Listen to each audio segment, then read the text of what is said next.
You are welcome to Faith, Truth and Love program. In this program, we are going to be promoting the image of the Almighty God, the God of the universe, the creator of the heavens and the earth, the God that created all men. Now, as we go forward in this program, we shall be using some honorific phrase or phrases.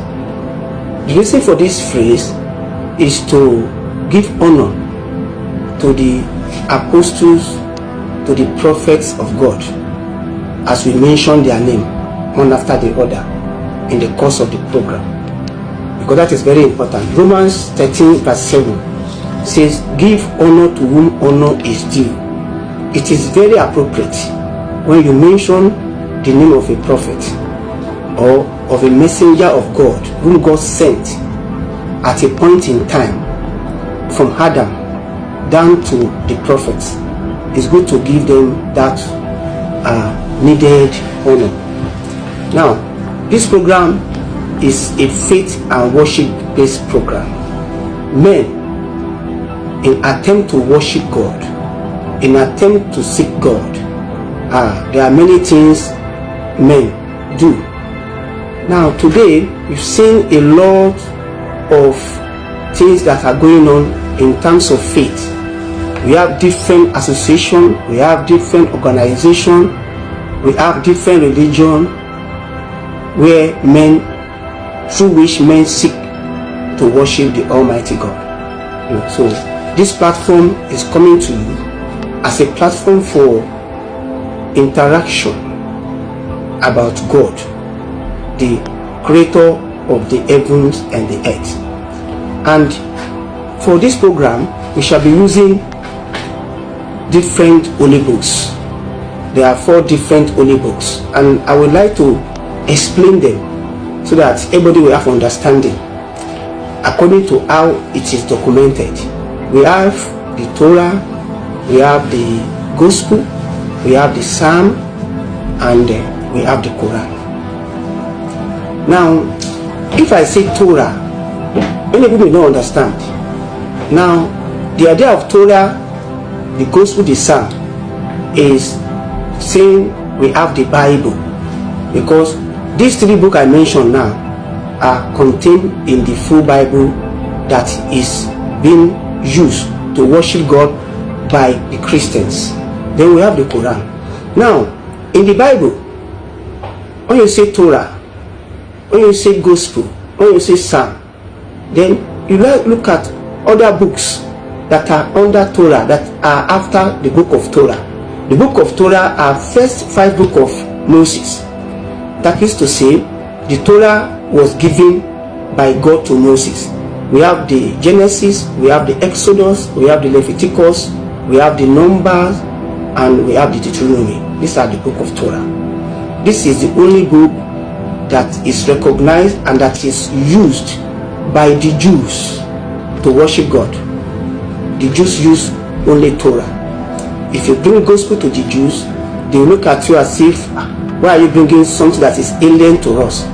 But not all the Jews that do not recognize the gospel. Some Jews recognize the gospel. The majority of the Jews, what they use is the Torah, or we call it the Tanakh. In the Tanakh, that is the Hebrew Bible. The Tanakh is the Hebrew Bible. The Tanakh contains the Torah, the Nevi'im, and the Ketuvim. Now let me explain. The Torah, like I said, is the first 5 books of Moses. The Nevi'im, these are the revelationary written books of the prophets, like the book of Joshua, the book of Isaiah, the book of Jeremiah, the book of the prophets. Why the Ketuvim? Ketuvims are inspirational written, like poetry. That is how it is being considered.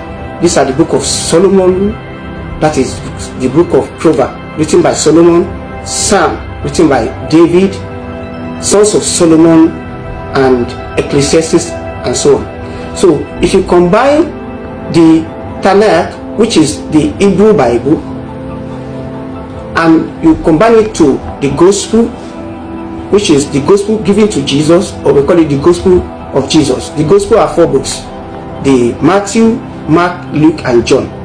Now you now combine the apostolic writings, that is the apostles, the disciples of Jesus, the books they were inspired to write, like book of Corinthians, book of Romans, 1 Timothy, 2 Timothy, James, Hebrew. When you combine it down to Revelation, you have a complete Bible that the Christians are using, a complete Bible. But like I said, in the Hebrew religion, they use the Tanakh, particularly the Torah. They use the Torah and the Talmud.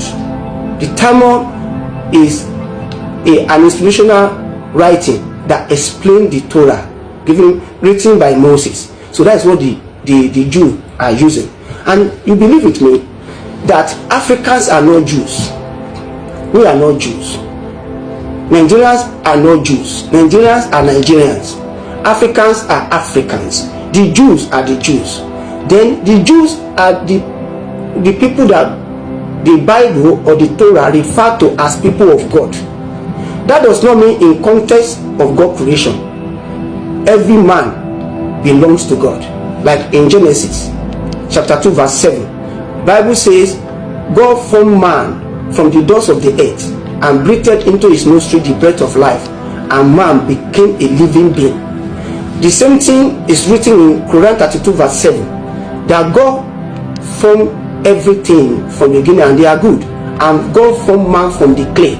In verse 9 of Quran 32 verse 32, the verse 9 of it says, and God breathed into the man, and man became a living being.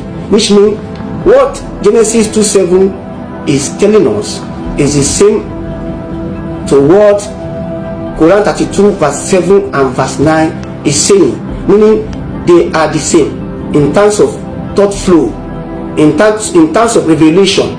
And we could say by that they complement each other.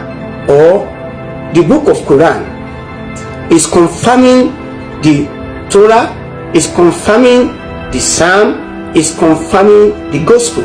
How? In Quran chapter 10 verse 37, the Quran says there are 4 holy books given by God. One of the holy books mentioned there is the Torah, number 1, then the gospel, number 2, the Psalm, number 3, then the Quran. These are the 4 holy books.